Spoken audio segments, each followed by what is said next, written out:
गुरु नानक अंगद गुरु अमरदास पदवंद रामदास अर्जन गुरु वर श्री हर गोविंद हरि राय हर कृष्ण गुरु तेग बहादुर चंद दसवें गोविंद सिंह गुरु नमो चरण अरविंद। श्री गुर शब्द कमाए जन जीते पंच विकार तिन संतन को वंदना सिर चरणन परसार। एक ओंकारा सतगुरु तिह प्रसाद सच होय। वाहिगुरु जी की फतेह विघ्न विनाशन सोय। वाहिगुरु जी की फतेह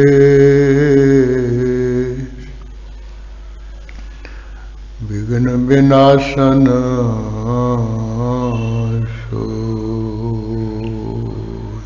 वाहेगुरु साहिब जियो। गोरख आद सिद्ध सब पूरे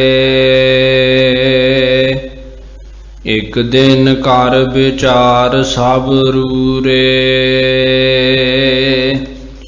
श्री नानक अस्थानह जौन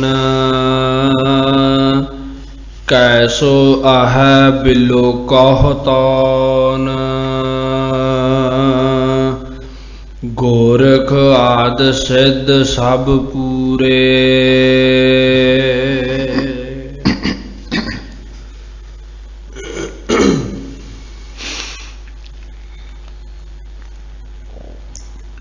वाहिगुरु जी का खालसा वाहिगुरु जी की फतेह।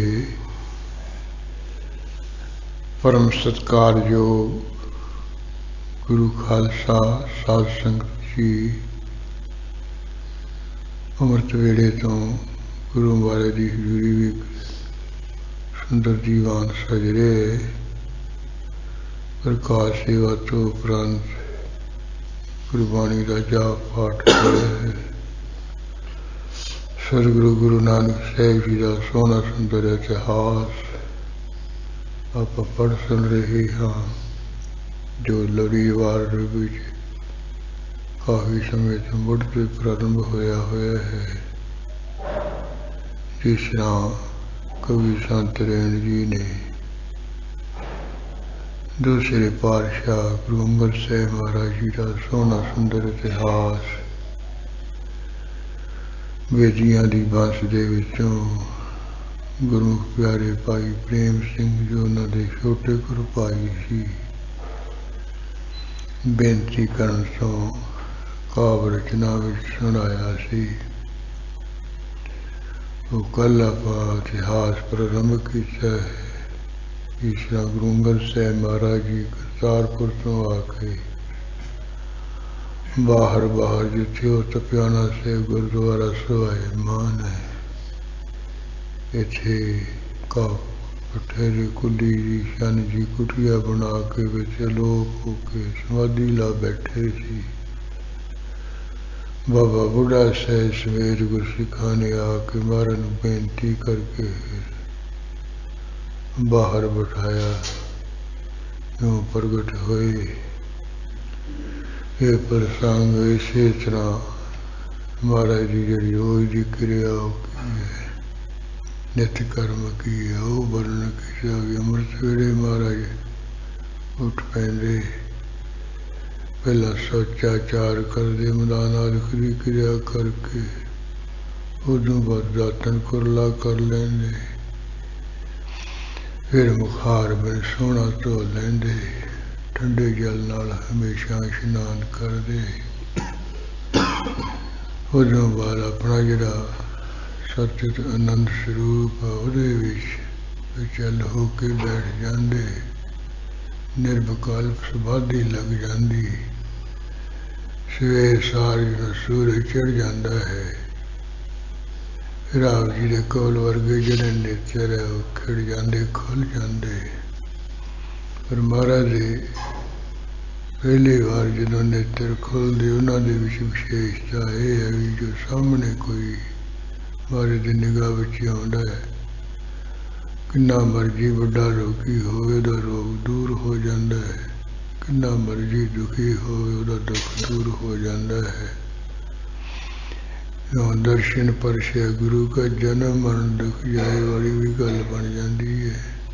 ਜੋ ਵੀ ਤਰ੍ਹਾਂ ਦੀ ਯਾਦ ਵਿਆਦ ਉਪਾਦ ਦੀ ਪੀੜਾ ਪਾ ਰਿਹਾ ਹੈ, ਉਹ ਮਹਾਰਾਜ ਦੇ ਸਮਾਧੀ ਤੋਂ ਉਥਾਨ ਹੋਣ ਦਾ ਸਮਾਂ ਜਾਣ ਕੇ ਪਹਿਲਾਂ ਹੀ ਚੱਲ ਕੇ ਆ ਪਹੁੰਚਦਾ ਹੈ।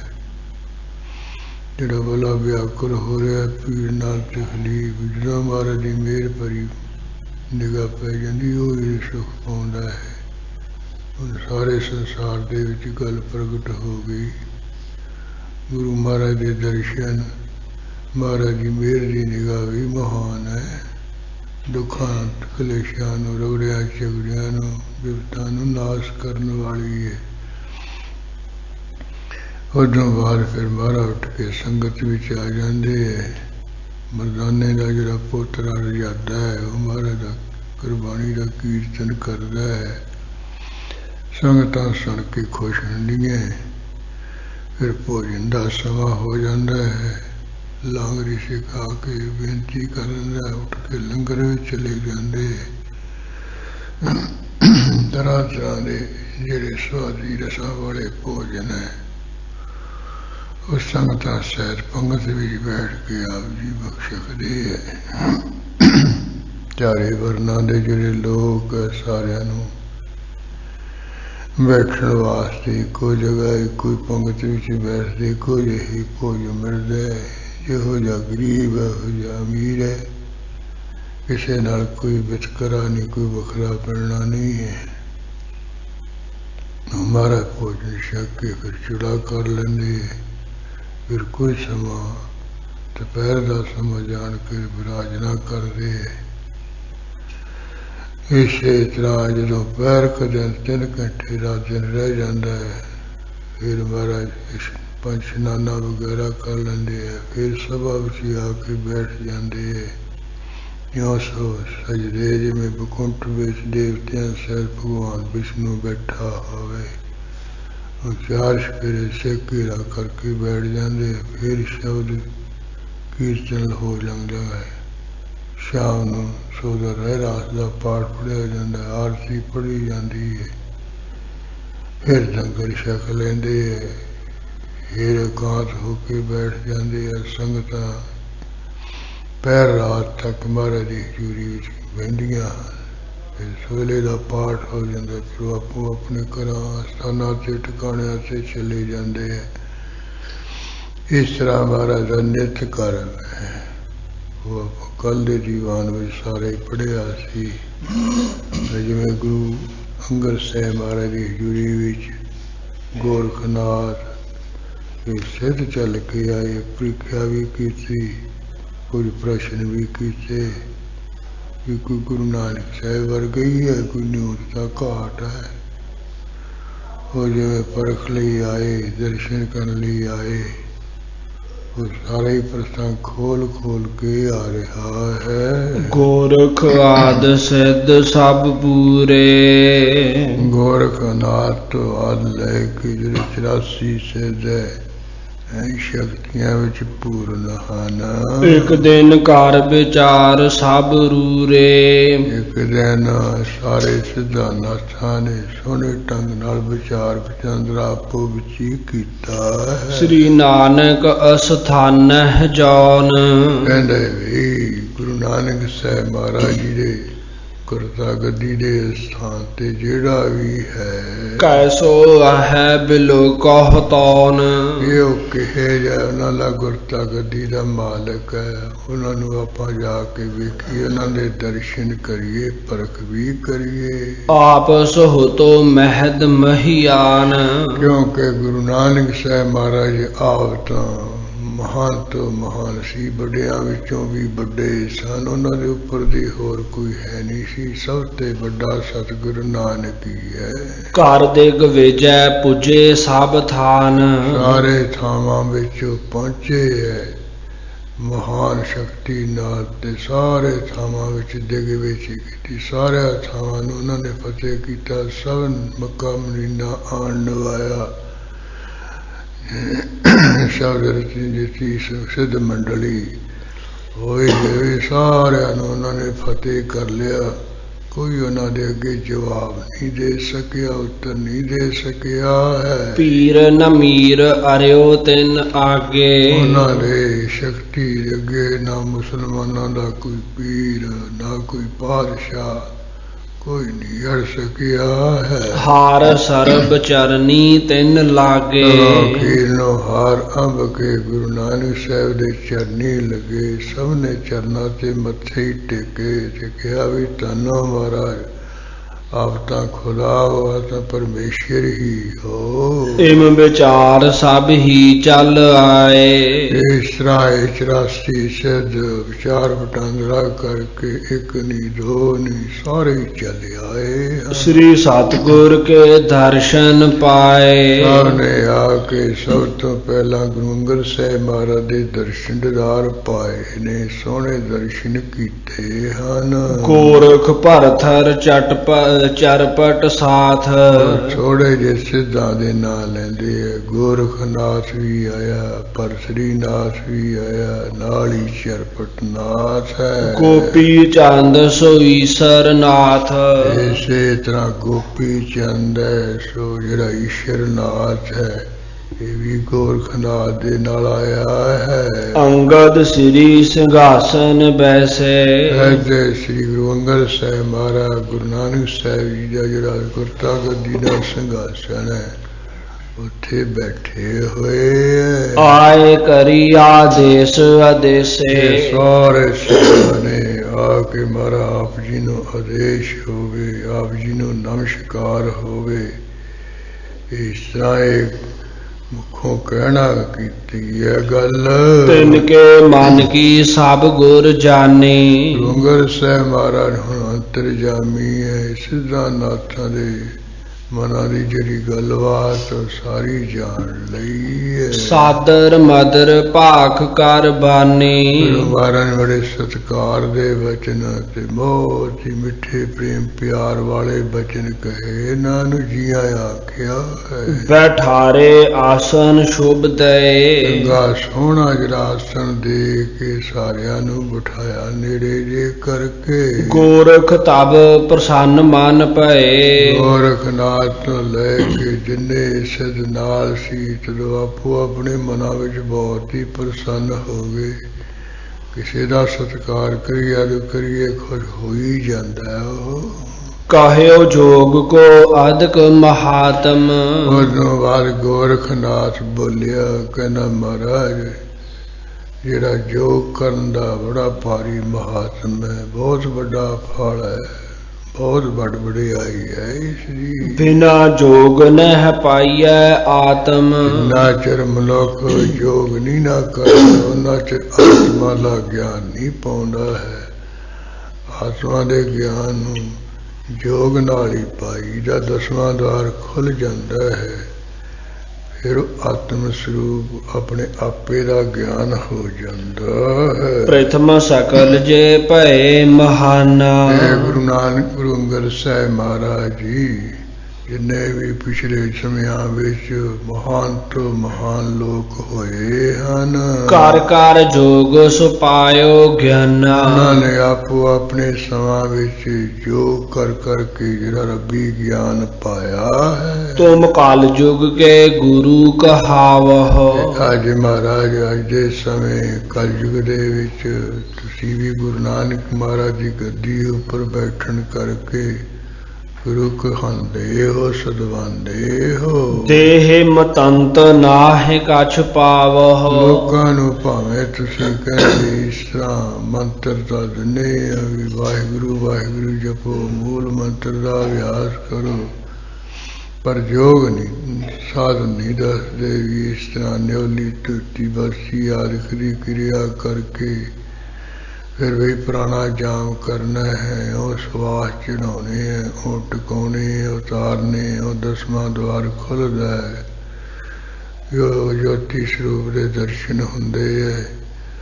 ਇਸੇ ਤਰ੍ਹਾਂ ਜੋ ਜਿਹੜੀ ਅੰਮ੍ਰਿਤ ਧਾਰ ਹੈ ਉਹਦੇ ਨਾਲ ਤ੍ਰਿਪਤ ਹੋਈ ਜਾਂਦਾ ਹੈ।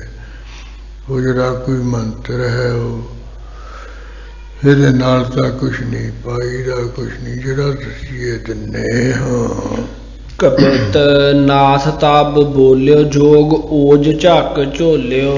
ਇਹ ਜਿਹੜਾ ਗੋਰਖਨਾਥ ਸਭ ਤੋਂ ਜਦੋਂ ਬੋਲਿਆ ਹੈ, ਆਪਣਾ ਜਿਹੜਾ ਯੋਗ ਕੀਤਾ, ਪੁਰਾਣਾ ਜੀਵਨ ਕੀਤਾ, ਉਹਦਾ ਜਿਹੜਾ ਬਲ ਨੇ ਝੋਲਿਆ ਹੈ, ਆਪਣਾ ਬਲ ਜਾ ਕਹਿੰਦੇ ਲਾਇਆ ਹੈ। ਨਿਜ ਕੇਤੇ ਚੱਕਰ ਭੇਦ ਬੋਲੋ ਨਿਜ, ਇੱਥੇ ਵਿਸਰਾਮ ਲਾ। ਕੇਤੇ ਜਿਹੜਾ ਬਲ ਹੈ ਉਹਨੂੰ ਝੋਲਿਆ, ਆਪਣਾ ਬਲ ਜਣਾਇਆ, ਦਿਖਾਇਆ ਹੈ। ਕੇਤੇ ਚੱਕਰ ਭੇਦੇ ਕੇਤੇ ਪੰਖੁਰੀ ਹੈ ਤਾਹੇ ਕੀ। ਹਾਂ, ਪ੍ਰਸ਼ਨ ਕਰਨ ਲੱਗਿਆ, ਕਹਿੰਦੇ ਮਹਾਰਾਜ ਕਿੰਨੇ ਇਸ ਸਰੀਰ ਵਿੱਚ ਚੱਕਰ ਹੈ ਜਿਹੜੇ ਬਿੰਨੇ ਗਏ ਹੈ, ਉਹਨਾਂ ਦਾ ਭੇਦ ਦੱਸੋ। ਕਿੰਨੇ ਚੱਕਰ ਆ ਸਰੀਰ ਵਿੱਚ, ਤੇ ਉਹ ਜਿਹੜੇ 6 ਚੱਕਰ ਹਨ ਉਹਨਾਂ ਦੀਆਂ ਕਿੰਨੀਆਂ ਪੰਖੜੀਆਂ ਹਨ, ਇੱਕ ਇੱਕ ਚੱਕਰ ਦੀਆਂ ਕਮਲ ਪੰਖੜੀਆਂ ਕਿੰਨੀਆਂ ਹਨ, ਉਹਦਾ ਰੰਗ ਕੀ ਹੈ।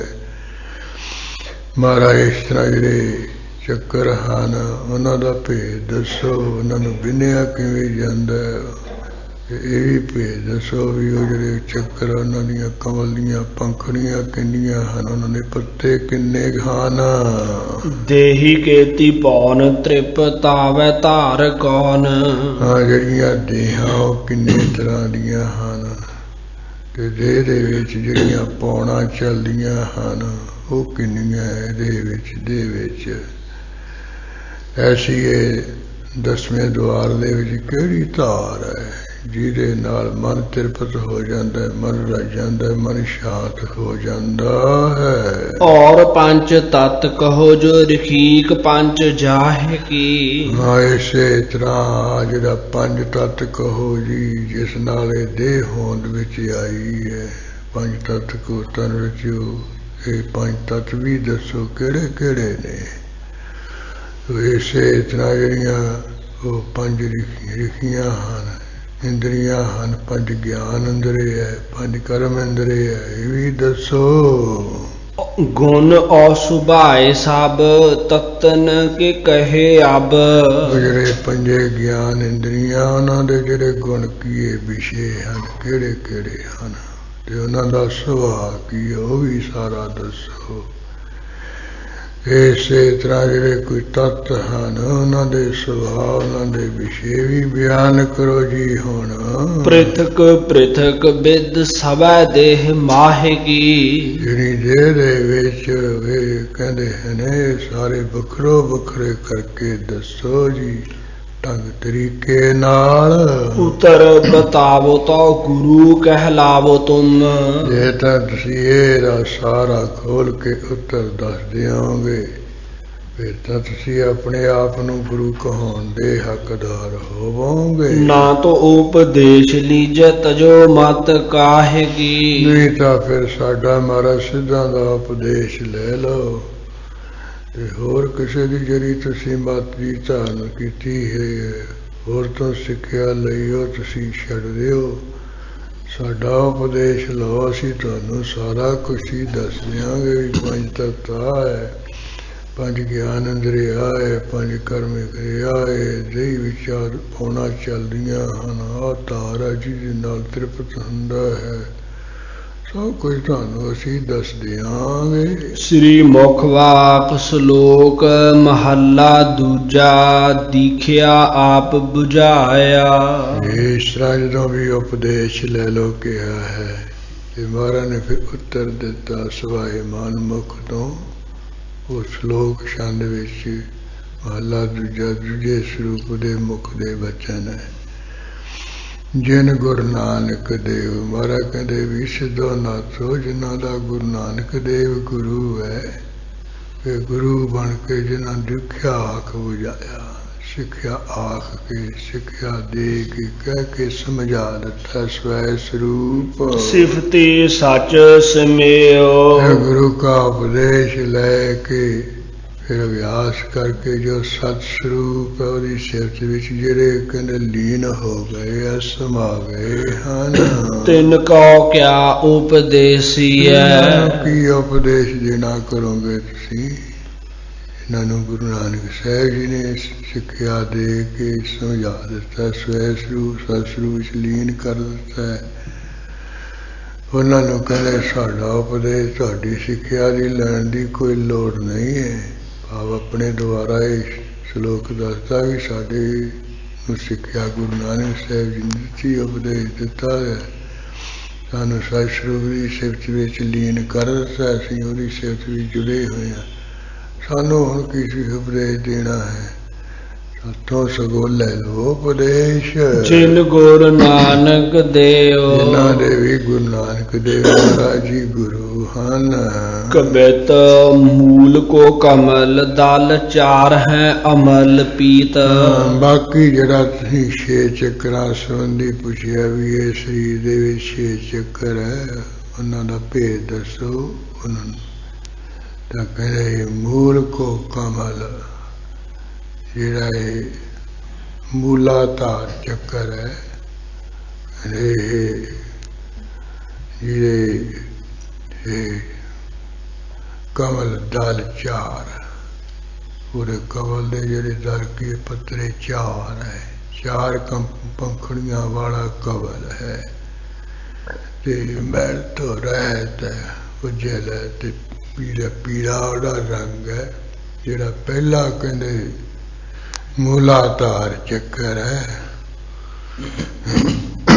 ਇਸ ਤਰ੍ਹਾਂ ਕਹਿੰਦੇ ਉਹ ਗੁਦਾ ਦੇ ਵਿੱਚ ਹੈ ਤੇ ਚਾਰ ਉਹਦੀਆਂ ਪੰਖੜੀਆਂ ਹਨ, ਪੀਲਾ ਉਸਦਾ ਰੰਗ ਹੈ। ਲਿੰਗ ਮੂਲ ਖਟ ਦਲ ਲਾਲ ਰੰਗ ਜਾਨੀਐ। ਇਸ ਤਰ੍ਹਾਂ ਜਿਹੜਾ ਗੋਤੰਗ ਹੈ, ਇਹਦੇ ਮੂਲ ਕੀ ਮੁੱਢ ਵਿੱਚ ਉਹ ਸਵੈਦਿਸ਼ਠਾਨ ਨਾਮੇ ਚੱਕਰ ਹੈ। ਇਸ ਕਬਲ ਦੇ ਕਹਿੰਦੇ ਖੱਟ ਦਲ ਹੈ, 6 ਪੱਤਰੇ 6 ਪੰਖੜੀਆਂ, ਲਾਲ ਉਹਦਾ ਰੰਗ ਹੈ। ਕਬਲ ਦਾ ਇਹੋ ਜਾਣ ਲਈਏ ਇਹ ਦੂਜਾ ਸਵੈਦਿਸ਼ਠਾਨ ਚੱਕਰ ਹੈ। ਸ਼ਿਵਲਿੰਗ ਦੇ ਮੂਲ ਵਿੱਚ ਮੁੱਢ ਵਿੱਚ ਜੜਾਂ ਵਿੱਚ।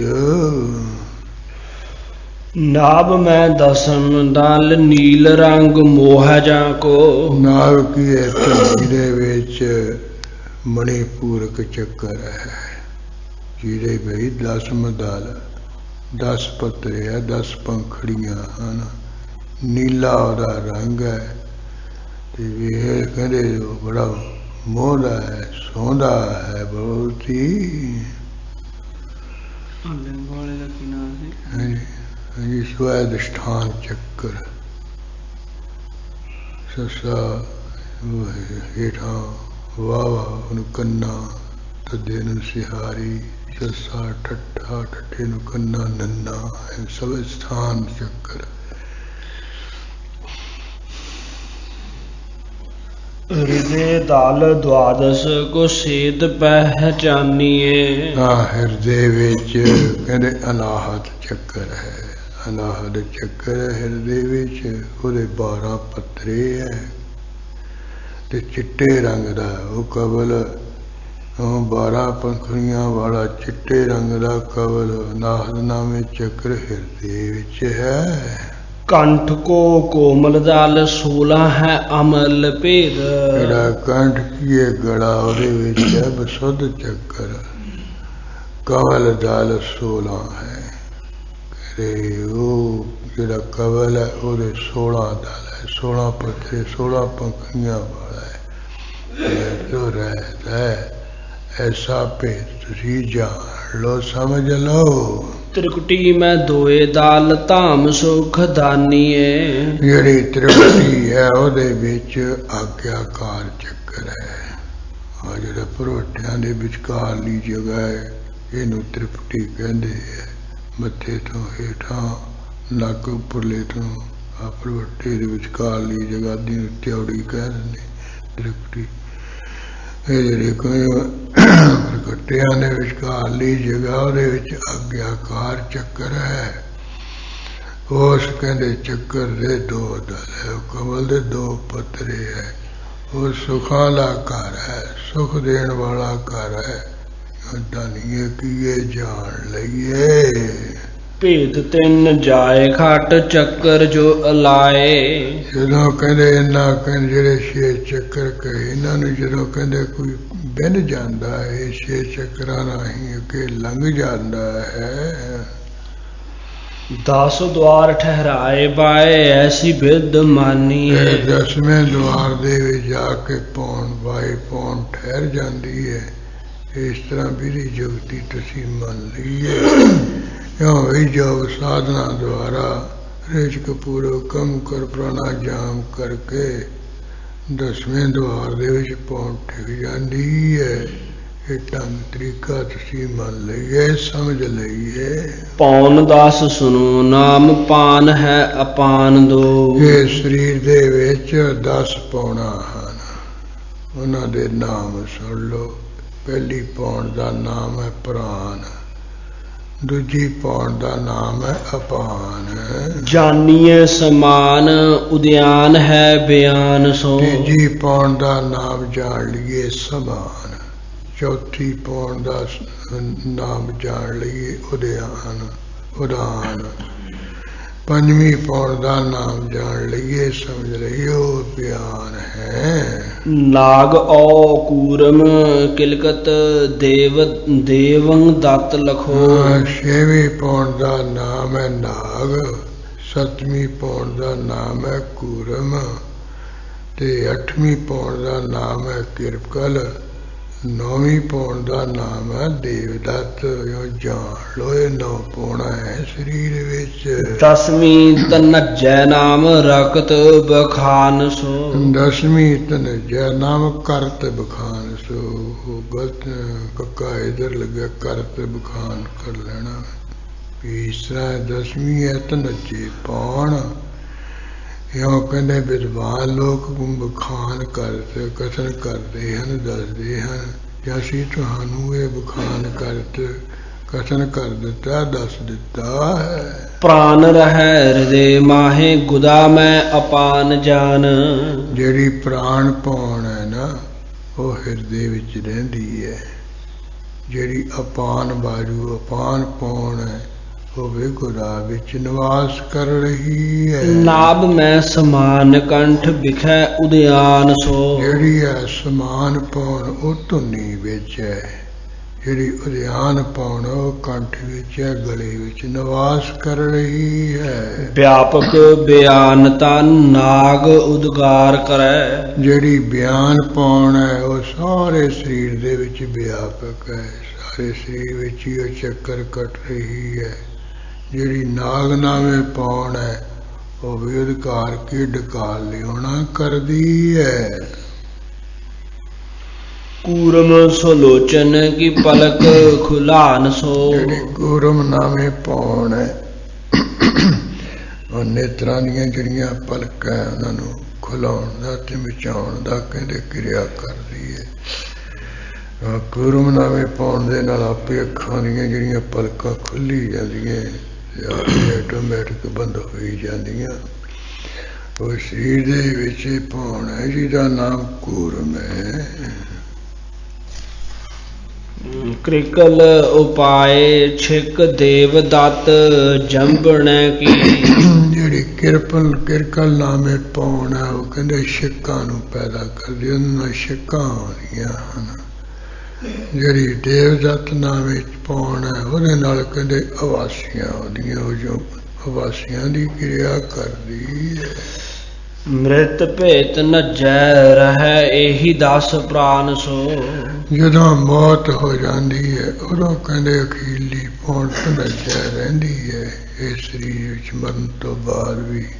ਇਸੇ ਕਰਕੇ ਉਹ ਸਿਰ ਛੋਟਾ ਜਿਹਾ ਮਾਰਦੇ ਆ, ਉਹ ਤਨਜੇ ਪੌਣ ਜੀ ਫਰਨ ਨਿਕਲ ਜਾਂਦੀ ਹੈ। ਉਹ ਜਦੋਂ ਸਰੀਰ ਨੂੰ ਅੱਗ ਲਾਤੀ, ਉਹਦੇ ਨਿਕਲ ਵੀ ਜਾਣੀ ਹੈ। ਪਰ ਕਈਆਂ ਨੂੰ ਹੈ ਵੀ ਜੇ ਨਾ ਸੋਟਾ ਮਾਰਿਆ, ਕਹਿੰਦੇ ਫਿਰ ਅਸੀਂ ਨਹੀਂ ਮਰਿਆ ਜੇ, ਜਦੋਂ ਸੋਟਾ ਮਾਰੀ ਉਹ ਪੌਣ ਜੀ ਨਿਕਲੀ, ਹੁਣ ਅਸੀਂ ਮਰਿਆ ਕਹਿੰਦੇ। ਉਹ ਮੌਤ ਤੋਂ ਬਾਅਦ ਕਹਿੰਦੇ 10ਵੀਂ ਪੌਣ ਹੈ ਤਨਜੇ ਹੋ ਰਹਿੰਦੀ ਹੈ। ਇਹ ਕਹਿੰਦੇ 10 ਪ੍ਰਾਣ ਹੈ, 10 ਪੌਣ ਹੈ ਸਰੀਰ ਵਿੱਚ। ਹੈ ਤਾਂ ਇੱਕੋ ਪੌਣ ਹੀ, ਪਰ ਉਹ ਡੋਡੀ ਕਿਰਿਆ ਕਰਕੇ ਉਹਨਾਂ ਦੇ ਨਾਂ ਹੈ।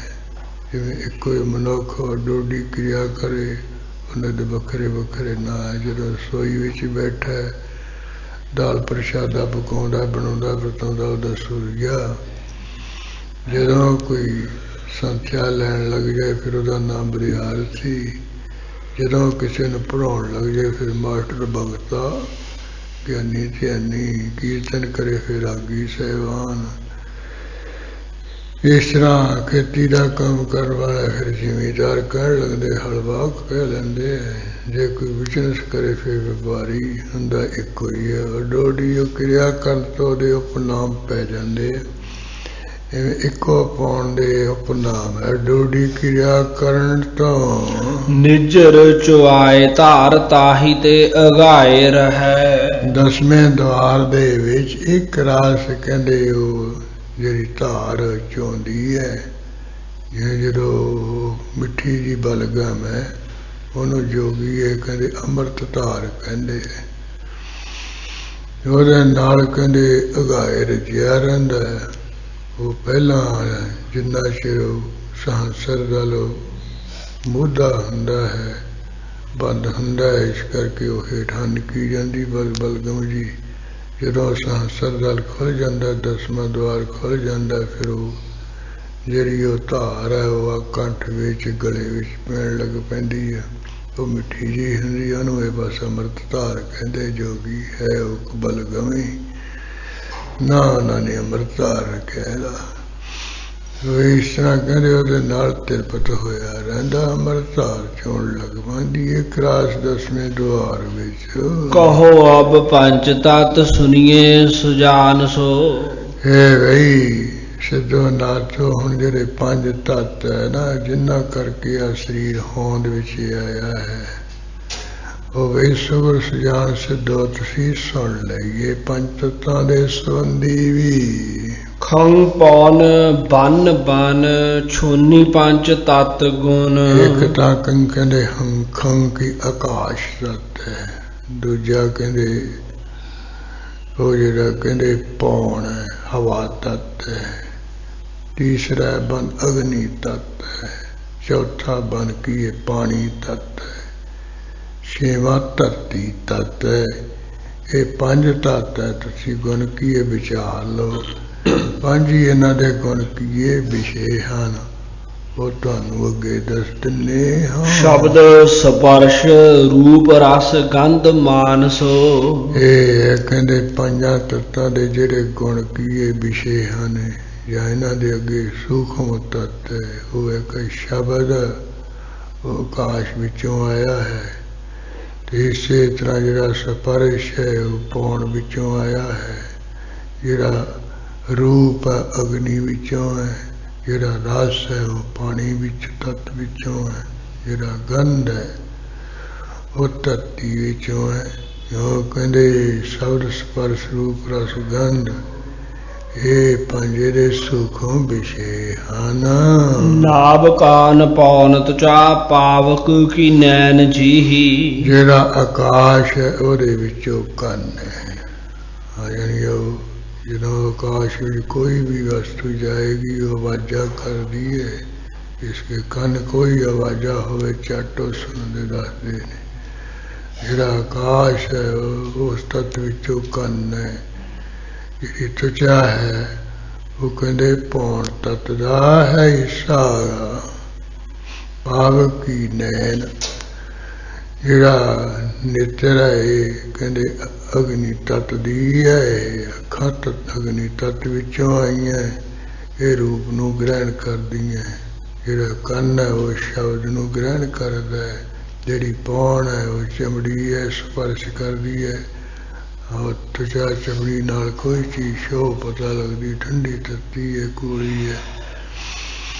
ਉਹ ਅਗਨੀ ਵਿੱਚੋਂ ਨੇਤਰ ਆਇਆ ਹੈ। ਇਹਦਾ ਵਿਸ਼ਾ ਰੂਪ ਆਕਾਰ ਦੱਸਣਾ ਵੀ ਇਹ ਮਧੁਰਾ ਹੈ ਕਿ ਲਮਚਾ ਹੈ, ਕਾਲਾ ਹੈ ਕਿ ਪੀੜਾ ਹੈ, ਰੰਗ ਸਭ ਕੁਛ ਇਹ ਅਗਨੀ ਤੱਤ ਜਿਹਦੇ ਵਿੱਚੋਂ ਨੇਤਰ ਆਏ ਹੈ। ਇਹਦਾ ਵਿਸ਼ਾ ਰੂਪ ਹੈ ਦੱਸਦੀ ਹੈ। ਇਸੇ ਤਰ੍ਹਾਂ ਜਿਹੜੀ ਚੀਜ਼ ਹੈ ਰਸਨਾ, ਇਹ ਤੋਂ ਰਸ ਦਾ ਗਿਆਨ ਹੁੰਦਾ ਹੈ। ਧਰਤੀ ਵਿੱਚੋਂ ਜਿਹੜਾ ਹੈ ਨਾਸਾਂ ਆਈਆਂ ਹਨ। ਇਸ ਤੋਂ ਕਹਿੰਦੇ ਇਸ ਤਰ੍ਹਾਂ ਉਹ ਜਿਹੜੀ ਗੰਧੀ ਹੈ, ਸੁਗੰਧੀ ਮਹਿਕ ਦੁਰਗੰਧੀ, ਉਹਦਾ ਗਿਆਨ ਹੋ ਜਾਂਦਾ ਹੈ। ਭਾਨੀ ਘਰਾਨ ਛਿਤ ਪੰਚੈ ਇੰਦਰੀ ਗਿਆਨ ਸੋ। ਅਰਥ ਵਾਸਤੇ ਜੀ ਪ੍ਰਾਨ ਪਾਨੀ ਜਿਹੜੀ ਰਸਨਾ ਹੈ ਪਾਣੀ ਤੱਤ ਤੋਂ ਆਈ ਹੈ। ਜਿਹੜੀ ਘਰਾਨ ਨਾਸਕ ਹੈ ਛਿਤ ਧਰਤੀ ਤੱਤ ਤੋਂ ਹੈ। ਇਹ ਪੰਜ ਗਿਆਨ ਇੰਦਰੀਆਂ ਹੈ, ਪੰਜ ਗਿਆਨ ਇੰਦਰੇ ਹਨ। ਏਕ ਏਕ ਤਤ ਜਾ ਕੀ ਪੰਚ ਹੈ ਪ੍ਰਕਿਰਤ ਭਈ। ਇਹ ਵੀ ਸਿੱਧਾ ਨਾਥੋ ਇੱਕ ਇੱਕ ਜਿਹੜਾ ਤਤ ਹੈ ਉਹਦੀਆਂ ਅੱਗੇ ਅੱਗੇ ਪੰਜ ਪੰਜ ਕਹਿੰਦੇ ਪ੍ਰਕਿਰਤੀਆਂ ਹੋ ਗਈਆਂ ਹਨ। ਲੋਭ ਮੋਹ ਅਹੰ ਦੁਖ ਪ੍ਰੀਤ ਨਭ ਜਾਨੀਐ। ਹਾਂ, ਲੋਭ ਆਕਾਸ਼ ਤੋਂ, ਮੋਹ ਇਸ ਤਰ੍ਹਾਂ ਹੈ ਜਿਹੜਾ ਪੌਣ ਹੈ, ਇਸ ਤਰ੍ਹਾਂ ਹੀ ਭਾਵ ਜਿਹੜਾ ਹੈ ਇਹ ਧਰਤੀ ਤੋਂ ਹੈ। ਇਸ ਤਰ੍ਹਾਂ ਜਿਹੜਾ ਲੋਭ ਤੇ ਮੋਹ ਹੈ, ਹੰਕਾਰ ਹੈ, ਦੁੱਖ ਹੈ, ਪ੍ਰੀਤ ਹੈ, ਇਹ ਸਾਰਾ ਕੁਛ ਕਹਿੰਦੇ ਆਕਾਸ਼ ਤੋਂ ਆਇਆ, ਜਾਣ ਲਈਏ। ਬਲ ਕੋ ਕਰਨ ਆਰ ਧਾਵਨ ਪਸਾਰਨ ਸੰਕੋਚ। ਬੜਾ ਜ਼ੋਰ ਕਰਨਾ, ਜ਼ੋਰ ਦੀ ਚੱਲਣਾ ਤੇ ਧੋਣਾ, ਜੋਲ ਦਿਖਾਉਣਾ, ਬੜਾ ਪਾਉਣ ਜਿਹੜਾ ਬਹੁਤ ਬਲ ਕਰਦਾ, ਬੜਾ ਚਲਾ ਵੇਲੋ ਸਾਰੇ ਉਸ ਟੀਮ ਜੇ ਬਣ ਕੇ ਸਭ ਜਨ ਜੇ ਚਲੀ ਜਾਂਦੇ। ਬਲ ਕਰਨਾ, ਜ਼ੋਰ ਕਰਨਾ, ਦੌੜਨਾ ਤੇ ਪਸਾਰਨਾ, ਖਿਲਾਰਨਾ, ਵਿਸਾਰਨਾ, ਖਿਲਰ ਜਾਣਾ ਤੇ ਸੰਕੁਚ ਜਾਣਾ, ਇਕੱਠੇ ਜੇ ਹੋ ਜਾਣਾ। ਦੇਹ ਵਧੈ ਸੋ ਸਮੀਰ ਪਹਿਚਾਨੀਐ। ਤੇ ਸਰੀਰ ਦਾ ਬਹੁਤਾ ਵਧਣਾ, ਜਿਉਂ ਜਮਦਾ ਉਦੋਂ ਲੈ ਕੇ ਸਰੀਰ ਵਧਦਾ, ਇਹ ਕਹਿੰਦੇ ਸਮੀਰ ਹਵਾ ਤੱਤ ਦਾ ਇਹ ਪਛਾਣ ਲਈਏ। ਇਹ ਪੰਜ ਪ੍ਰਕਿਰਤੀਆਂ ਇਹ ਹਵਾ ਤੱਤ ਦੀਆਂ ਹਨ।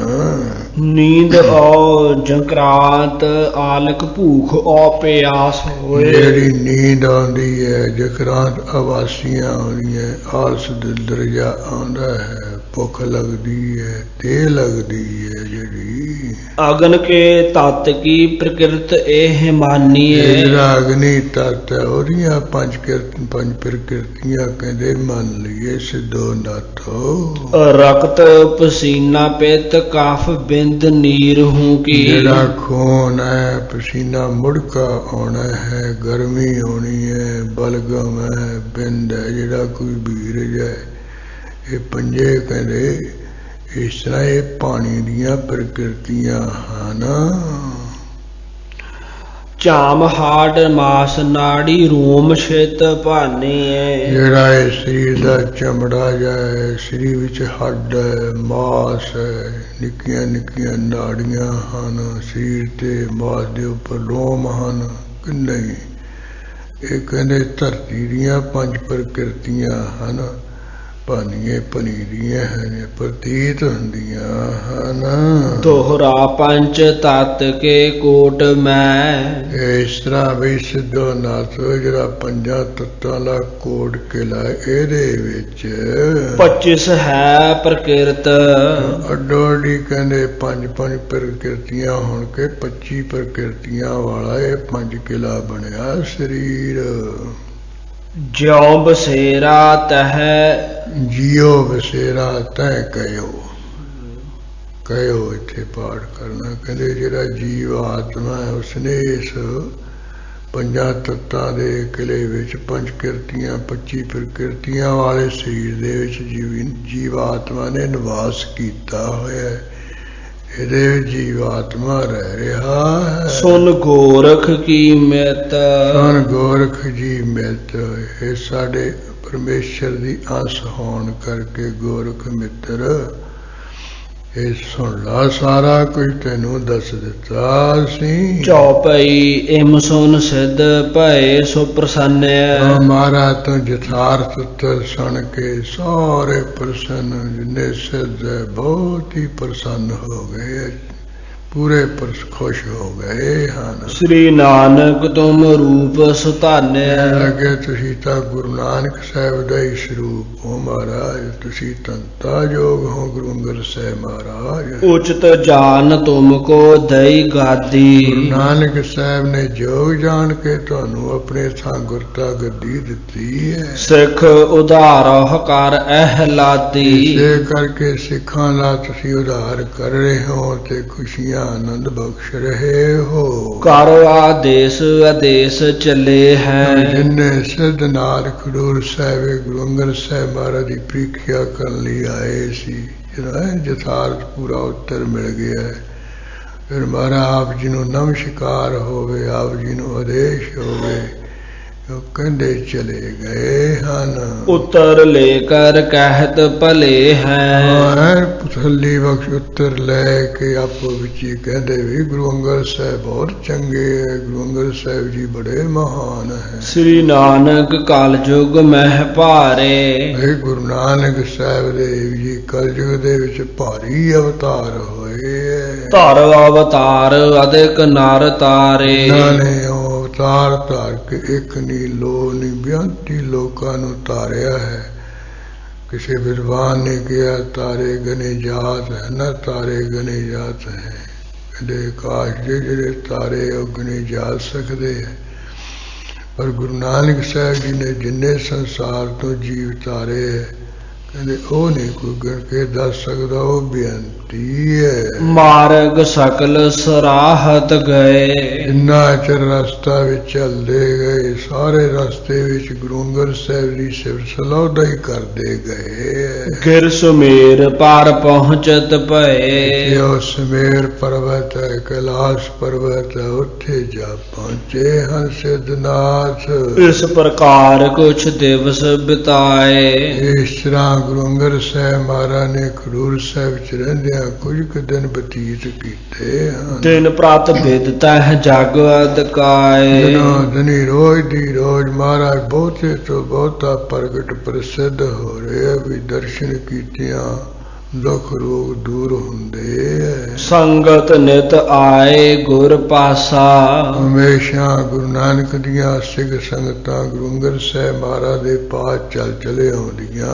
ਦਰਸ਼ਨ ਕਰ ਮਨ ਧਰੈ ਹੁਲਾਸਾ। ਮਹਾਰਾਜ ਦੇ ਦਰਸ਼ਨ ਕਰਕੇ ਮਨ ਵਿੱਚ ਬਹੁਤ ਹੀ ਆਨੰਦ ਖੁਸ਼ੀਆਂ ਧਾਰਦੀਆਂ ਹਨ। ਪੁੰਨ ਕਰਤਾਰ ਪੁਰੇ ਚੱਲ ਜਾਵੈ ਹੈ। ਗੁਰੂ ਕੀਆਂ ਸਿੱਖ ਸੰਗਤਾਂ ਤਥਾ ਗੁਰੂ ਅੰਗਦ ਸਾਹਿਬ ਮਹਾਰਾਜ ਜਦੋਂ ਜੀ ਕਰਦਾ ਕਰਤਾਰਪੁਰ ਸਾਹਿਬ ਵੀ ਚਲੇ ਜਾਂਦੇ ਆ।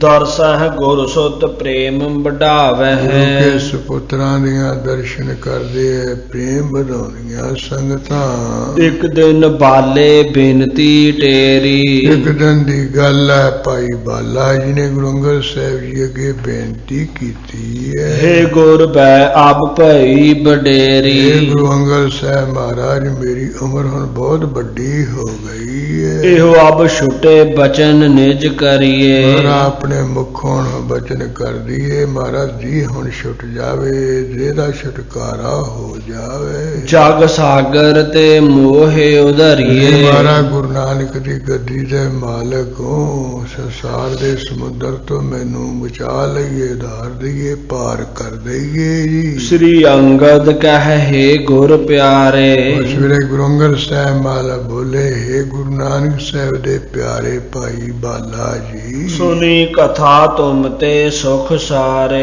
सारे सुख देण वाली ਜਿਹੜੀ ਗੁਰੂ ਨਾਨਕ ਦੀ ਕਥਾ ਸੀ ਤੁਹਾਡੀ ਰਸਨਾ ਰਾਹੀਂ ਸੁਣੀ ਹੈ। जस विद करनी तू अब चाहे।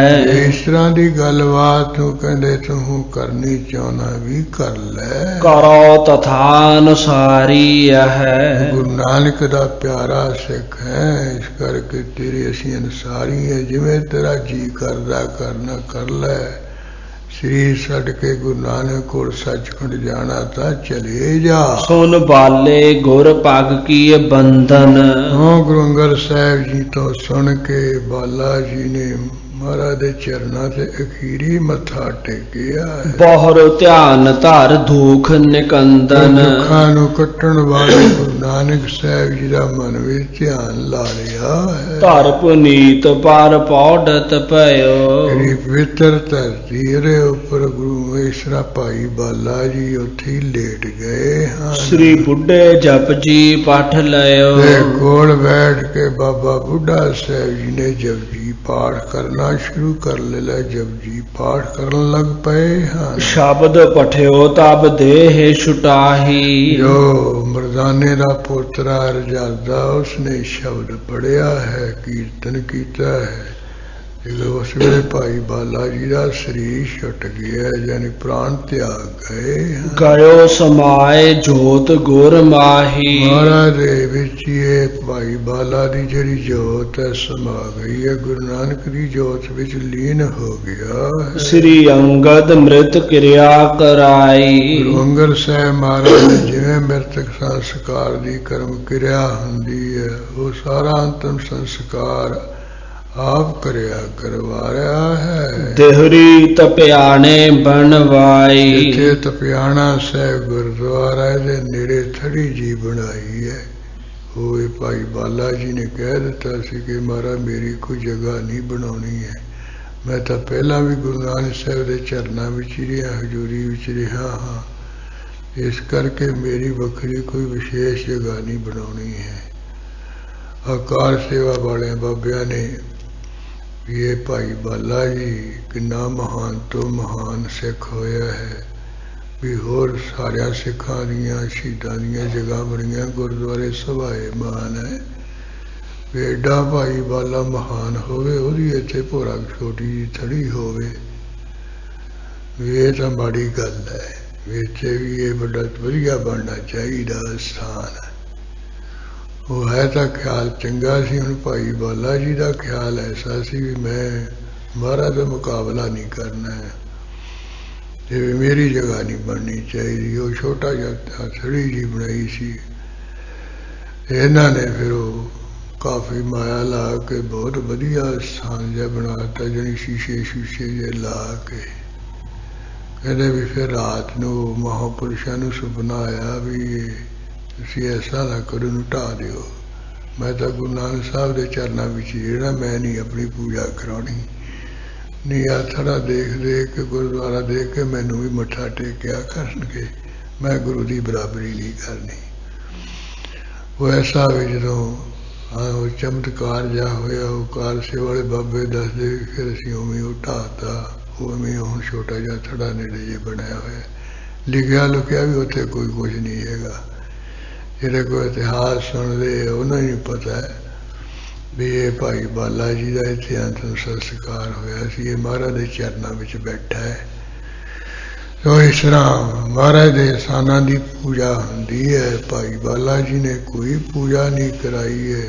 ਔਰ ਸਿਆਣੇ ਸਿੱਖ ਜਿਹੜੇ ਇਤਿਹਾਸ ਪੜ੍ਹਦੇ ਉਹ ਜ਼ਰੂਰ ਉੱਥੇ ਮੱਥਾ ਟੇਕ ਕੇ ਆਉਂਦੇ ਹਨ। इत श्री गुरपुर प्रकाश ग्रंथे द्वितीय महले गुर नित आचरण और सिद्धन चर्चा प्रसंग वर्णन नाम द्वितीयो मंत्र है दोहरा सतगुर बेपरवाह नित।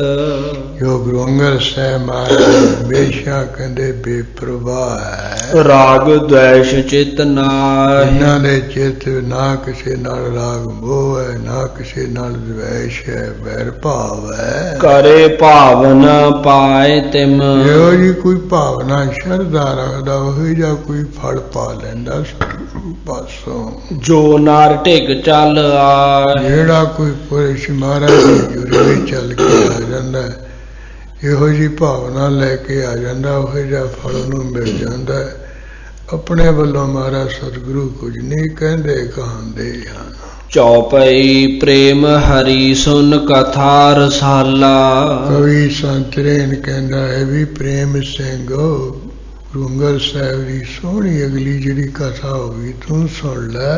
बाबर सुत भी कीप जिस ढाला ਜਿਸ ਤਰ੍ਹਾਂ ਗੁਰੂ ਅੰਗਦ ਸਾਹਿਬ ਮਹਾਰਾਜ ਜੀ ਦੇ ਸਮੇਂ ਉਹ ਬਾਬਰ ਦਾ ਪੁੱਤਰ ਜਿਹੜਾ ਹਮਾਊ ਸੀ ਉਹਦੀ ਜਿਵੇਂ ਕੋਈ ਕਹਾਣੀ ਹੋਈ, ਉਹਦਾ ਜਿਵੇਂ ਕਹਿੰਦੇ ਰਾਜ ਭਾਗ ਗਿਆ, ਗੁਰੂ ਅੰਗਦ ਸਾਹਿਬ ਜੀ ਦੀ ਹਜ਼ੂਰੀ ਵੀ ਜਿਵੇਂ ਚੱਲ ਕੇ ਆਇਆ ਉਹ ਬਾਬਰ ਦਾ ਪੁੱਤਰ ਹਮਾਊ, ਉਹ ਵੀ ਕਥਾ ਸੁਣ ਲੈ ਬਈ ਤੂੰ ਸਰੋਤੇ। दिल्ली का हमाऊं पाशाहू ਜਦੋਂ ਬਾਬਰ ਇਸ ਤਰ੍ਹਾਂ ਸੀ ਛੱਡ ਗਿਆ ਫਿਰ ਦਿੱਲੀ ਦੇ ਤਖਤ ਦਾ ਹਮਾਊ ਪਾਤਸ਼ਾਹ ਹੋਇਆ। भयो राज बड सब जग माहू ਸਾਰੇ ਸੰਸਾਰ ਦੇ ਵਿੱਚ ਬਹੁਤ ਵੱਡਾ ਭਾਰੀ ਦਾ ਰਾਜ ਭਾਗ ਕਾਇਮ ਹੋਇਆ। द्वै भ्राता पठान बड सूरे ਇਹਦੇ ਸਮੇਂ ਵਿੱਚ ਹੀ ਦੋ ਪਠਾਨ ਸਨ, ਬੜੇ ਤਕੜੇ ਸੂਰਬੀਰ ਬਹਾਦਰ। बड उमराव सुकीन हदूरे ਹਮਾਊ ਪਾਤਸ਼ਾਹ ਨੇ ਦੋਵੇਂ ਭਰਾਵਾਂ ਪਠਾਨਾਂ ਨੂੰ ਆਪਣੇ ਕਹਿੰਦੇ ਉਮਰਾ ਬਣਾਇਆ ਹੋਇਆ ਸੀ। ਮਹਾਨਵ ਦੇ ਅਮਰਾਵਾਂ ਦੇ ਬਖਸ਼ੇ ਹੋਏ ਸਨ। बिगर परे दिल्ली पत संगा ਐਸੀ ਗੱਲਬਾਤ ਹੋ ਗਈ ਜਿਸ ਕਰਕੇ ਦਿੱਲੀ ਦੇ ਪਾਤਸ਼ਾਹ ਹਮਾਊ ਨਾਲ ਇਹਨਾਂ ਦਾ ਬਿਉਲ ਵਿਗਾੜ ਹੋ ਗਿਆ। गर्भ ठान चाहत पे जंगा ਇਹ ਦੋਵੇਂ ਪਠਾਨ ਹੰਕਾਰ ਕਰਕੇ ਹਮਾਊ ਪਾਤਸ਼ਾਹ ਨਾਲ ਜੰਗ ਕਰਿਆ ਚਾਹੁੰਦੇ, ਲੜਿਆ ਚਾਹੁੰਦੇ। एक सलेम शाह तिस नाम ਇੱਕ ਪਠਾਨ ਦਾ ਜਿਹੜਾ ਨਾਮ ਸੀ ਸਲੀਮ ਸ਼ਾਹ ਕਰਕੇ ਪ੍ਰਸਿੱਧ ਸੀ। शेर शाह दूसर बल धाम ਦੂਸਰੇ ਪਠਾਨ ਦਾ ਕਹਿੰਦੇ ਨਾਮ ਸੀ ਸ਼ੇਰ ਸ਼ਾਹ, ਬੜਾ ਬਲਦਾ ਕਰ ਸੀ, ਤਾਕਤਵਰ ਸੀ। आकी दुर्ग प्रयाग कर लीना ਪ੍ਰਯਾਗਰਾਜ ਵਿੱਚ ਚਲੇ ਗਏ, ਉੱਥੇ ਜਿਹੜਾ ਕਿਲਾ ਹੈ ਉਹਦੇ ਵਿੱਚ ਜਾ ਹੋ ਗਏ, ਆਕੀ ਹੋ ਗਏ। सकल समाज युद्ध को कीना ਇੰਨਾ ਜੰਗ ਯੋਧਾ ਸਾਜੋ ਸਮਾਨ ਜਾਂ ਸਾਰਾ ਇਹਨਾਂ ਨੇ ਇਕੱਠਾ ਕਰ ਲਿਆ, ਕਿਲੇ ਵਿੱਚ ਰੱਖ ਲਿਆ ਭਰਾਵਾਂ ਨੇ ਪਠਾਨਾਂ ਨੇ। सुन हमाऊं तब कीन चढ़ाई ਦਿੱਲੀ ਦੇ ਪਾਤਸ਼ਾਹ ਹਮਾਊ ਨੇ ਸੁਣ ਕੇ ਫਿਰ ਚੜਾਈ ਕਰ ਦਿੱਤੀ। मोह पै सैना बहु समुदाय ਕਿਉਂਕਿ ਹਮਾਊ ਪਾਤਸ਼ਾਹ ਸੋਚਦਾ ਵਿਚਾਰਦਾ ਵੀ ਮੇਰੇ ਕੋਲ ਤਾਂ ਬਹੁਤ ਤਕੜੀ ਫੌਜ ਹੈ। तिनके निकट अल्प ही ਉਹ है ਜਿਹੜੇ ਪਠਾਨ ਆਕੀ ਹੋ ਗਏ ਉਹਨਾਂ ਕੋਲ ਤਾਂ ਫੌਜ ਮੈਂ ਥੋੜੀ ਬਹੁਤੀ ਹੈ। हाथों के बांधों चढ़ इम कहे ਜਦੋਂ ਚੜ੍ਹਨ ਲੱਗਿਆ ਉਹ ਕਿਹਾ ਵੀ ਜਾਂ ਤਾਂ ਦੋਵੇਂ ਪਠਾਨਾਂ ਨੂੰ ਮਾਰਾਂਗਾ ਜਾਂ ਵੀ ਬੰਨ ਕੇ ਨੂੜ ਕੇ ਲਿਆਵਾਂਗਾ। पहुंच प्रयाग जंग को ठाना ਹਮਾਊ ਪਾਤਸ਼ਾਹ ਨੇ ਦਿੱਲੀ ਤੋਂ ਚਲਦਿਆਂ ਪ੍ਰਯਾਗਰਾਜ ਪਹੁੰਚੇ, ਉੱਥੇ ਜੰਗ ਸ਼ੁਰੂ ਕਰ ਦਿੱਤਾ ਹੈ। दो दिश बाजे बजे महाना ਦੋਹਾਂ ਤਰਫਾਂ ਤੋਂ ਜਿਹੜੇ ਬਾਜੇ ਉਹ ਮਹਾਨ ਵੱਜਣ ਲੱਗ ਪਏ, ਖੜਕਣ ਲੱਗ ਪਏ। निकसे तब पठान द्वै भाई ਉਧਰ ਵੀ ਕਿਲੇ ਦੇ ਵਿੱਚੋਂ ਦੋਵੇਂ ਭਰਾ ਪਠਾਨ ਕਹਿੰਦੇ ਨਿਕਲੇ ਮੈਦਾਨੇ ਜੰਗ ਵਿੱਚ। लश्कर मिलते मची लड़ाई ਫੌਜਾਂ ਦੇ ਮਿਲਦਿਆਂ ਹੋਇਆਂ ਬੜੀ ਭਾਰੀ ਲੜਾਈ ਮੱਚ ਪਈ, ਲੜਾਈ ਸ਼ੁਰੂ ਹੋ ਗਈ। ਤਬੇ ਪਠਾਨ ਗਹੀ ਕਿਰਪਾਨੈ, ਤਾਂ ਪਠਾਨਾਂ ਨੇ ਆਪਣੇ ਹੱਥਾਂ ਵਿੱਚ ਕਿਰਪਾਨਾਂ ਫੜ ਲਈਆਂ।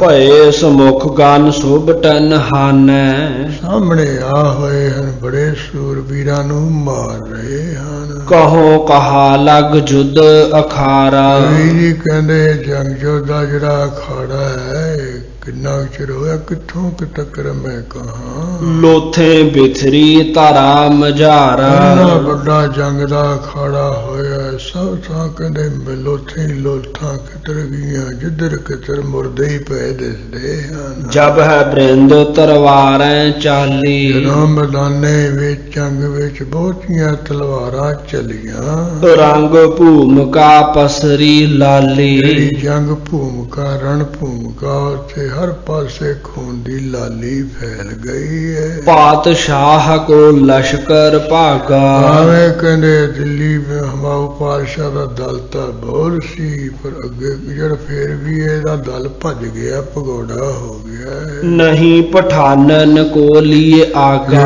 ਪਠਾਨ ਇਹਨਾਂ ਦਾ ਅੱਗਾ ਨਹੀਂ ਲਿਆ, ਇਹਨਾਂ ਦਾ ਸਾਹਮਣਾ ਮੁਕਾਬਲਾ ਨਹੀਂ ਕੀਤਾ ਇਹਦੀ ਫੌਜਾਂ ਨੇ। ਤਛਾ ਮੁਛ ਤਰਵਾਰਨ ਕਰਕੇ, ਤਲਵਾਰਾਂ ਦੇ ਨਾਲ ਤਸ਼ਾ ਮੁਝ ਕਟਾ ਵੱਡੀ ਕਰਕੇ। ਕਾਇਰ ਭਜੇ ਨਹੇਰਤ ਫਿਰਕੈ, ਜਿਹੜੇ ਡਰਪੋਕ ਭੱਜ ਪੁਰੇ ਹਨ, ਕਹਿੰਦੇ ਮੁੜ ਕੇ ਪਿੱਛੇ ਨੂੰ ਵੇਖਦੇ ਹੀ ਨਹੀਂ, ਝਾਕਦੇ ਨਹੀਂ, ਇੰਨੇ ਡਰੇ ਹੈ। ਤਬ ਹਮਾਉ ਰਜਧਾਨੀ ਤਿਆਗੇ, ਵਸੇ ਵੇੜੇ ਜਿਹੜਾ ਹਮਾਊ ਪਾਤਸ਼ਾਹ ਨੇ ਤਾਂ ਦਿੱਲੀ ਦੀ ਵੀ ਰਾਜਧਾਨੀ ਛੱਡਤੀ ਡਰਦਿਆਂ।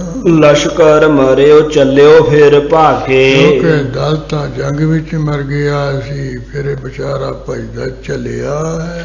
ਦਿੱਲੀ ਆਦ ਪਠਾਨਨ ਛੀਨੀ, ਇਧਰ ਦੋਵੇਂ ਭਰਾ ਜਿਹੜੇ ਪਠਾਨ ਸਲੇਮ ਸ਼ਾਹ ਤੇ ਸ਼ੇਰ ਸ਼ਾਹ, ਇਹਨਾਂ ਨੇ ਦਿੱਲੀ ਆ ਖੋਈ ਹੈ। ਆਪਣੀ ਦੋਹੀ ਫੇਰਨ ਕੀਨੀ, ਆਪਣੀ ਜਿਹੜੀ ਦੁਹਾਈ ਹੈ ਸਾਰੇ ਪਾਸੇ ਫੇਰਦੀ, ਅੱਜ ਤੋਂ ਇਹ ਦਿੱਲੀ ਦੇ ਅਸੀਂ ਮਾਲਕ ਹਾਂ। ਵਿਆਕੁਲ ਹੋਇਆ ਹਮਾਉ ਤਬ ਕਹਿਓ, ਉਧਰ ਜਿਹੜਾ ਹਮਾਊ ਨੇ ਬਹੁਤ ਦੁੱਖ ਨਾਲ ਵਿਆਕੁਲ ਜੇ ਹੋ ਕੇ ਕਿਹਾ ਆਪਣੇ ਸਾਥੀਆਂ ਨੂੰ, ਸੇਵਕ ਨਿਜ ਨਜੀਕ ਜੋ ਲਹਿਓ, ਜਿਹੜਾ ਆਪਣਾ ਕੋਈ ਨਜ਼ਦੀਕੀ ਨੌਕਰ ਚਾਕਰ ਜਾਂ ਸਿਖਾਲ ਸੀ, ਉਹਨੂੰ ਕਿਹਾ ਇਸਨੇ, ਸ੍ਰੀ ਨਾਨਕ ਕੋ ਸੇਵਕ ਪੂਰਾ, ਏ ਤੂੰ ਦੱਸ ਇਸ ਸਮੇਂ ਕੋਈ ਗੁਰੂ ਨਾਨਕ ਸਾਹਿਬ ਦਾ ਕੋਈ ਪੂਰਾ ਸੂਰਾ ਸਿੱਖ ਸੇਵਕ ਹੈਗਾ ਹੈ ਕਿ ਨਹਿ ਗਾਦੀ ਪਰ ਰੂਰਾ, ਉਹਨਾਂ ਦੇ ਗੁਰਤਾ ਗੱਦੀ ਦੇ ਤਖਤ ਉੱਪਰ ਕੋਈ ਸੁੰਦਰ ਸੂਰਬੀਰ ਗੁਰੂ ਹੈਗਾ ਹੈ। ਤੇ ਸੋ ਘਰ ਹੈ ਮੇਲ ਹਮ ਜਾਏ, ਜੇ ਕੋਈ ਹੈਗਾ ਤਾਂ ਦੱਸ ਵੀ ਆਪਾਂ ਉਹਦੇ ਨਾਲ ਜਾ ਕੇ ਮੇਲ ਜੋਲ ਕਰਾਂਗੇ। ਮਮ ਪਿਤ ਬਾਬਰ ਤੇ ਤਹ ਪਾਈ, ਮਮ ਪਿਤ ਬਾਬਰ ਤਹ ਤੇ ਪਾਈ, ਮੇਰੇ ਜਿਹੜੇ ਪਿਤਾ ਬਾਬਰ ਜੀ ਸਨ, ਉਹਨਾਂ ਨੇ ਕਹਿੰਦੇ ਉਹਨਾਂ ਦੇ ਪਾਸੋਂ ਇਹ ਕਹਿੰਦੇ ਪਾਤਸ਼ਾਹੀ ਪਾਈ ਸੀ। ਕਈ ਪੁਸ਼ਤ ਲਾ ਫੁਰਿਓ ਨ ਬੈਨਾ, ਗੁਰੂ ਨਾਨਕ ਸਾਹਿਬ ਮਹਾਰਾਜ ਜੀ ਨੇ ਕਿਹਾ ਸੀ ਕਈ ਪੁਸ਼ਤਾਂ ਤੱਕ ਤੁਹਾਡੀ ਪਾਤਸ਼ਾਹੀ ਕਾਇਮ ਰਹੂਗੀ, ਉਹਨਾਂ ਦਾ ਬਚਨ ਪੂਰਾ ਨਹੀਂ ਹੋਇਆ ਹੈ। ਬੂਝੈ ਤਹਿਸੋਂ ਜਹ ਔਰ ਭੈਨਾ, ਜਿਹੜੇ ਹੁਣ ਉਹਨਾਂ ਦੇ ਗੁਰਤਾ ਗੱਦੀ ਦੇ ਤਖਤ ਉੱਪਰ ਬੈਠੇ, ਉਹਨਾਂ ਤੋਂ ਆਪਾਂ ਜਾ ਕੇ ਪੁੱਛਦੇ ਹਾਂ, ਸਾਡਾ ਵੀ ਹਿਰਦੇ ਵਿੱਚ ਉਹਨਾਂ ਨੂੰ ਕੋਈ ਡਰ ਨਹੀਂ ਹੈ।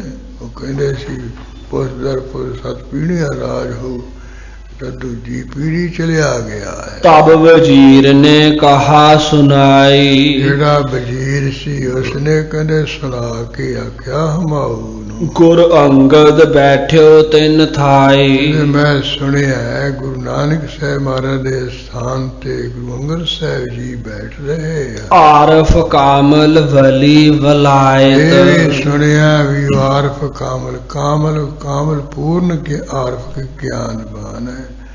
ਬਲੈਤਾਂ ਦੇਸਾਂ ਵਿੱਚ ਬੜੇ ਬਲੇ ਬੜੇ ਮਹਾਨ ਸ਼ਕਤੀਆਂ ਦੇ ਮਾਲਕ ਹੈ। ਮਿਲ ਮਕਸੂਦ ਚਲੋ ਇਤ ਸਾਇਤ, ਉਹਨਾਂ ਨਾਲ ਮਿਲ ਕੇ ਆਪਣਾ ਜਿਹੜਾ ਮਕਸੂਦ ਕੀ ਮਤਲਬ ਪੂਰਾ ਕਰ ਲਓ। प्रयोजन सिद्ध करो चलो इत साहित इसे घड़ी चल पो इसे घड़ी तुर पो धरनु ਭਲੋ ਵਿਚਾਰ ਆਪਨੇ ਕੀਨੋ एता हमाऊ पातशाह जी ने बड़ा चंगा सोच विचार किया है ਬੂਝੋ ਤਿਨ ਇਹ ਪਦ ਜਿਨ ਦੀਨੋ ਉਹਨਾਂ ਨੇ ਪੁੱਛੋ ਜਿਨ੍ਹਾਂ ਨੇ ਇਹ ਪਾਤਸ਼ਾਹੀ ਦਾ ਅਹੁਦਾ ਸਾਨੂੰ ਦਿੱਤਾ ਸੀ ਬੜ ਰੂਪ ਸੁਨਤ ਖਡੂਰ ਹਮਾਉ ਆਇਓ ਵਜ਼ੀਰ ਤਾਂ ਸੁਣ ਕੇ ਜਿਹੜਾ ਹਮਾਊ ਪਾਤਸ਼ਾਹ ਸਿੱਧਾ ਖਡੂਰ ਸਾਹਿਬ ਆ ਪਹੁੰਚਾ ਸ੍ਰੀ ਅੰਗਦ ਜੀ ਜਹਾਂ ਸੁਹਾਇਓ ਇੱਥੇ ਦੂਸਰੇ ਪਾਤਸ਼ਾਹ ਗੁਰੂ ਅੰਗਦ ਸਾਹਿਬ ਮਹਾਰਾਜ ਜੀ ਸੋਵਨੀਕ ਹੋ ਰਹੇ ਸਨ ਨਿਜ ਆਨੰਦ ਮਹਿ ਸਤਿਗੁਰ ਬੈਸੇ ਜਦੋਂ ਆਇਆ ਹੈ ਆਪਣੇ ਆਨੰਦ ਵਿੱਚ ਹੀ ਟਿਕੇ ਹੋਏ ਗੁਰੂ ਅੰਗਦ ਸਾਹਿਬ ਮਹਾਰਾਜ ਬੈਠੇ ਸਨ ਹਰਖ ਸੋਗ ਜਿਨ ਮਨ ਮਹਿ ਕੈਸੇ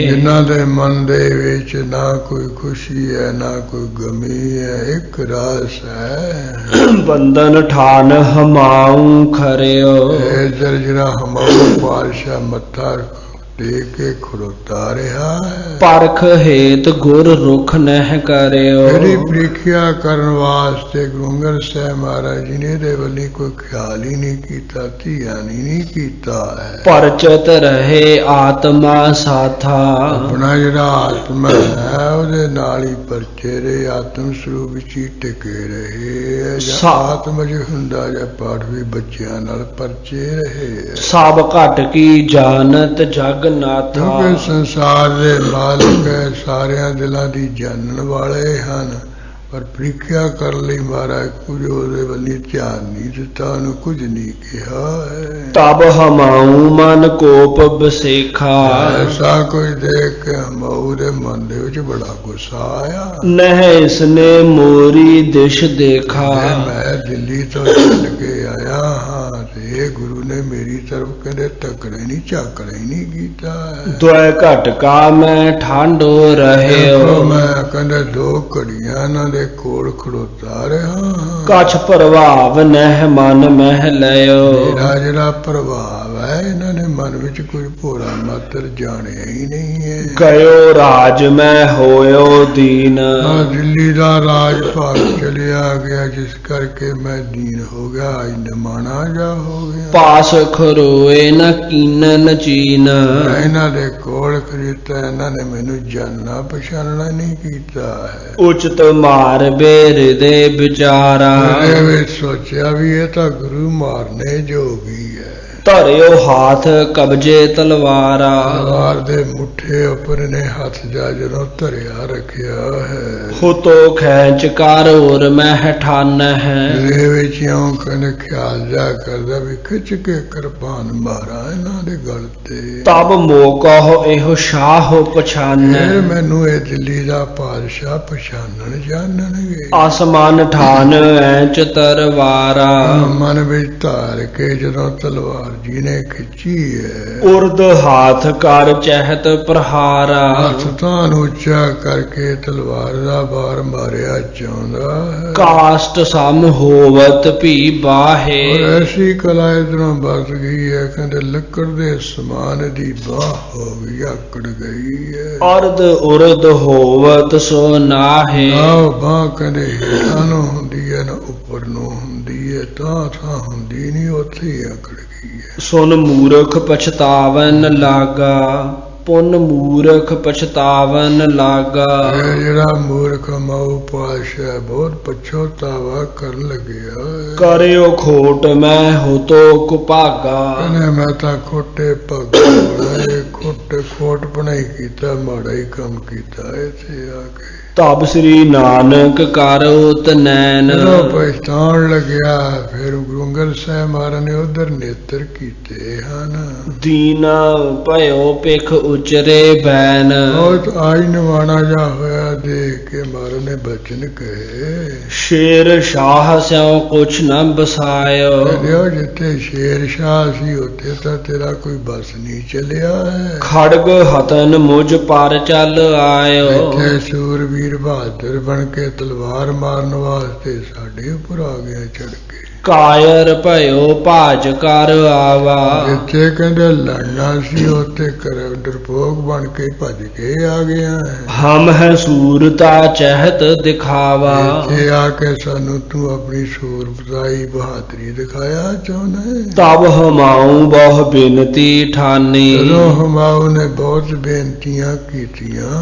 शिम हो गुरु मैं बड़ अनजानी। हे गुरु अंगद साहब मैनू माफ कर दियो, बहुत समझ बंदा हाँ मैं। श्री नानक से जात खुदाए। तो गुरु नानक साहब ता खुदा दे जाल सी, खुदा दा रूप सी।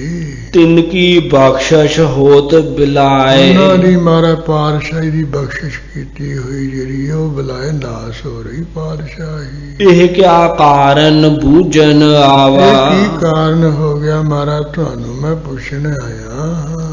तुम मैं उन मह भेद न पावा।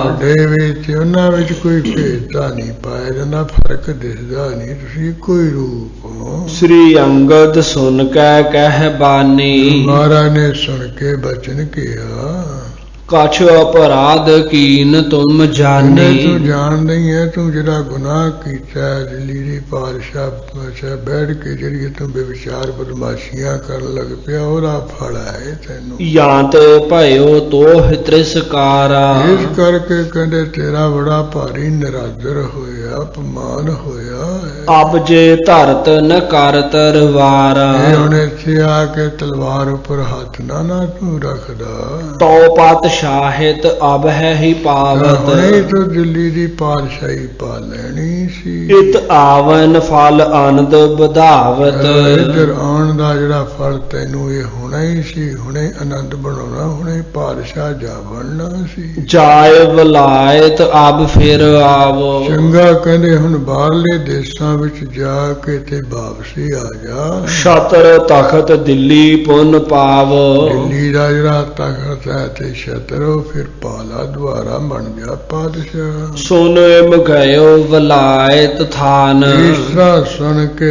ਬਾਹਰਲੇ ਦੇਸਾਂ ਵਿੱਚ ਚਲੇ ਆ ਗਿਆ।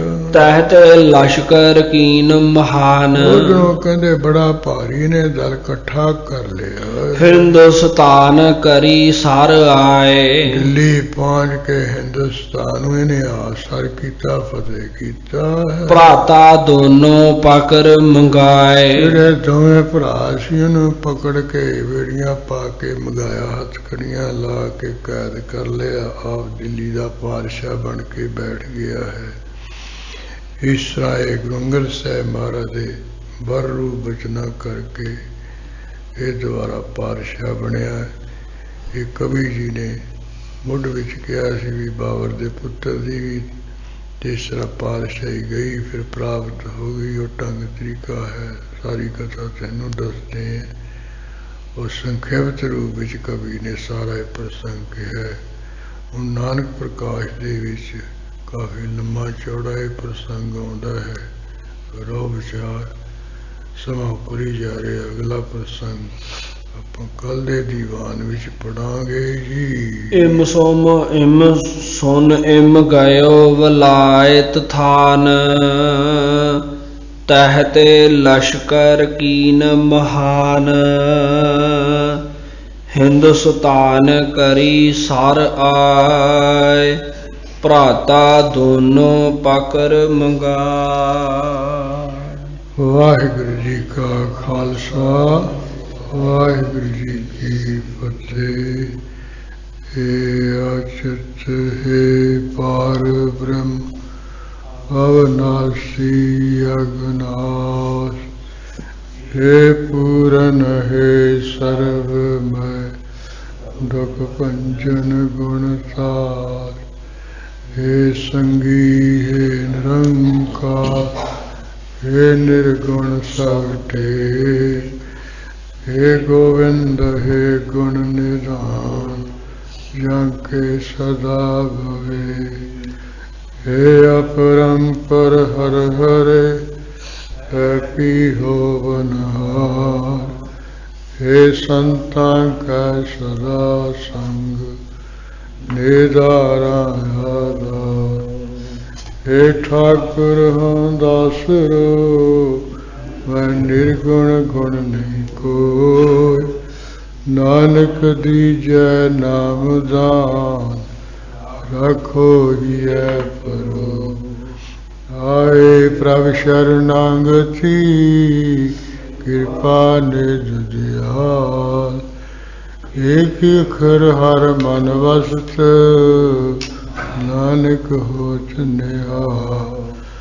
वाहिगुरु नाम जहाज है, चरे सो तरे पार, जो सरदा कर सेवंदे, गुरु पार उतारन हार। जो सरदा कर सेवंदे, गुरु पार उतारन हार। तुम ठाकुर तुम अरदास, जियो तुम मात पिता हम मार्ग ते, सुख करे कोय न जान।